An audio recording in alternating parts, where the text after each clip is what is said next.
O homem distante do propósito vive expectativas de um futuro melhor, mas ele nunca chega ao destino planejado. O domínio do inimigo tomou todos os espaços possíveis. O homem se tornou num poço de possessão. A paz do Senhor Jesus Cristo. Eu me chamo Abner, você está no canal Abner Jovem Cristão. Já faz algum tempo que o Senhor me chamou para esta obra.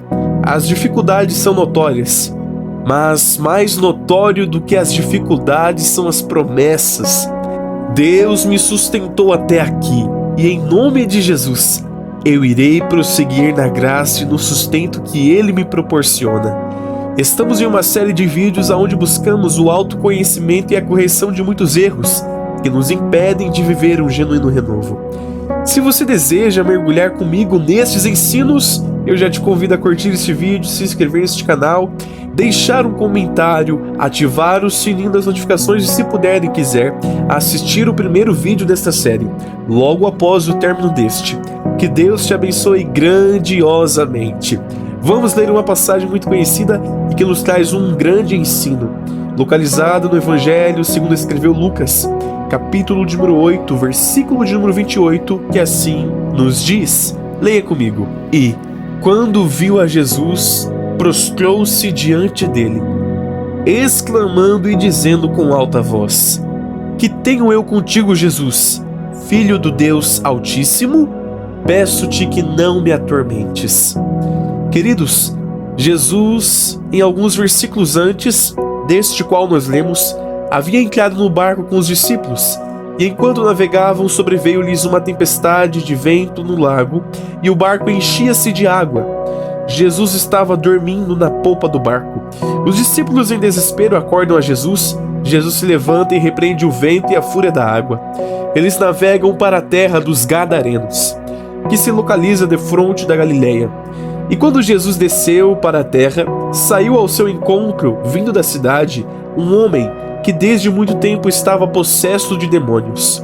Ele andava nu e não habitava em qualquer casa, mas nos sepulcros, em outras palavras. Esta é a famosa história do endemoniado gadareno, que chegou a Jesus possesso, e a legião de demônios que estavam nele exclamou com grande voz, perguntando o que tinha ele, a legião, com Jesus, Filho do Deus Altíssimo, e então pede para que Jesus não o atormentasse. Ou seja, a legião de demônios falavam em união, em outras palavras, exclamando para que Jesus não o expulsasse do corpo do homem, em outras palavras. Mas como Jesus, aonde chega, efetua a libertação de almas cativas, o endemoniado gadareno foi totalmente liberto. Os demônios pediram permissão para Jesus e então entraram em uma manada de porcos que passava por ali, a qual fizeram precipitar-se de um despenhadeiro, morrendo a manada de porcos por afogamento. Essa notícia se espalhou, então saíram para ver o que tinha acontecido e vieram ter com Jesus. Acharam então o homem de quem haviam saído os demônios, vestido e em seu juízo, assentado aos pés de Jesus. E temeram. No desfecho da história, toda a multidão da terra dos Gadarenos, em outras palavras, rogaram que Jesus se retirasse deles, porque estavam possuídos de grande temor. O homem que fora liberto queria ir embora com Jesus, que havia entrado no barco, mas Jesus não lhe permitiu. Antes o mandou tornar para sua casa e contar quão grandes coisas Deus havia feito. E o homem foi apregoando por toda a cidade quão grandes coisas Jesus lhe tinha feito. Creio que o Espírito Santo me direcionou neste vídeo a falar sobre esta passagem no intuito de refletirmos sobre a possessão maligna e a chave de acesso que muitas das vezes concedemos ao inimigo de nossas almas. É claro que neste sentido, se já fomos resgatados por Cristo, jamais nos compararemos ao homem de Gadara na condição de endemoniado.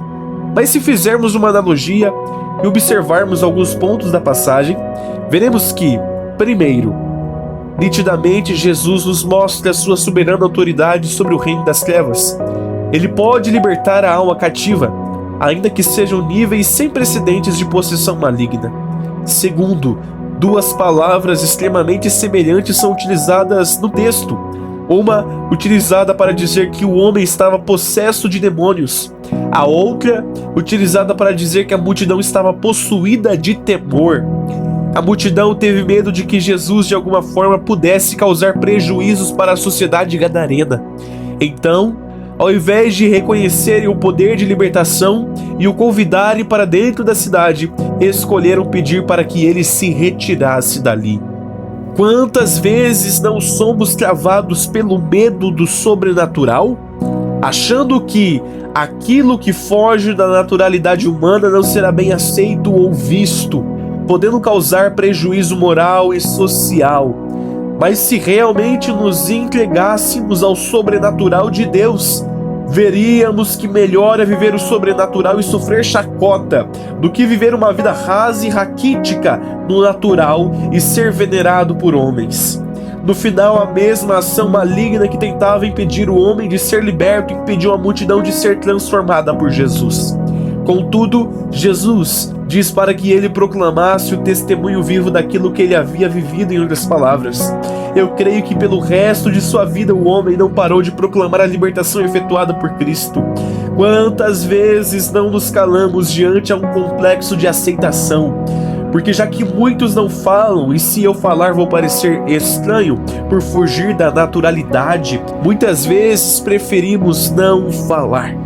Queridos, não importa se vão nos achar estranhos ou se vão duvidar, eu só sei de algo: se Cristo me libertou do poço de possessão, eu tenho a obrigação moral e espiritual de proclamar por toda a minha vida que Ele é, que Ele faz, que Ele tem o poder de libertar as almas cativas.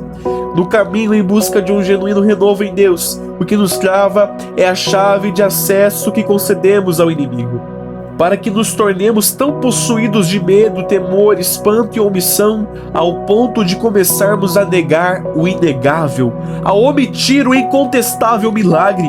Por medo da repressão e afastamento de uns, perdemos o propósito da libertação de toda uma cidade. A multidão viu o milagre com seus próprios olhos. Mesmo assim, pediu para que a fonte do milagre se retirasse de Gadara. Deus não te chamou para omitir a verdade que você sabe que não pode ser escondida. Dentro daquele carro, por um milagre você não morreu, mas mesmo assim tenta omitir quem te livrou? No surto daquele momento, faltou poucos minutos para sua história acabar ali. Mesmo assim você tenta omitir quem te salvou na linha de uma possível morte.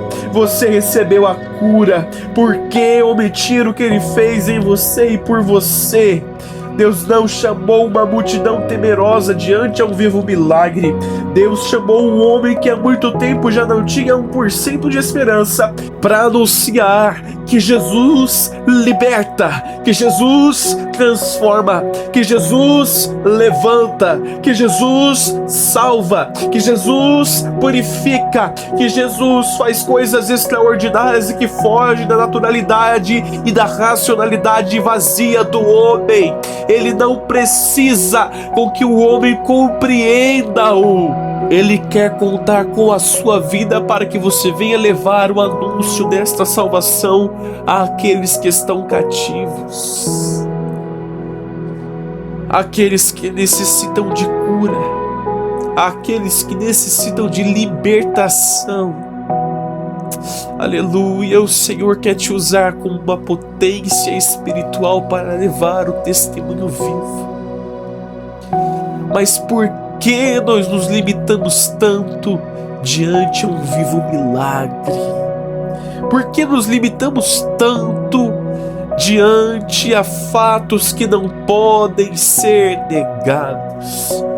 Cristo anseia nos usar para levar o testemunho de uma história que estava prestes a ser acabada, mas foi reescrita pelo dedo de Deus.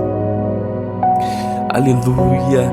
Aonde o homem colocou o ponto final, ele colocou uma vírgula, dizendo que este não é o fim daqueles que esperam no Senhor.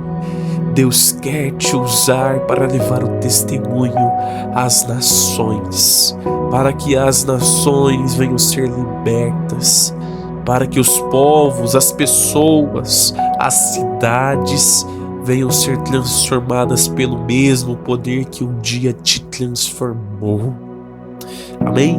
Esta é a palavra que Deus tem depositado em meu coração. Se você gostou desse vídeo, é novo por aqui, meu querido, se inscreva nesse canal, curta este vídeo, compartilhe com mais alguma outra pessoa, ative os sininhos e, se puder e se quiser, deixe um comentário. Que Deus te abençoe em nome do Senhor Jesus.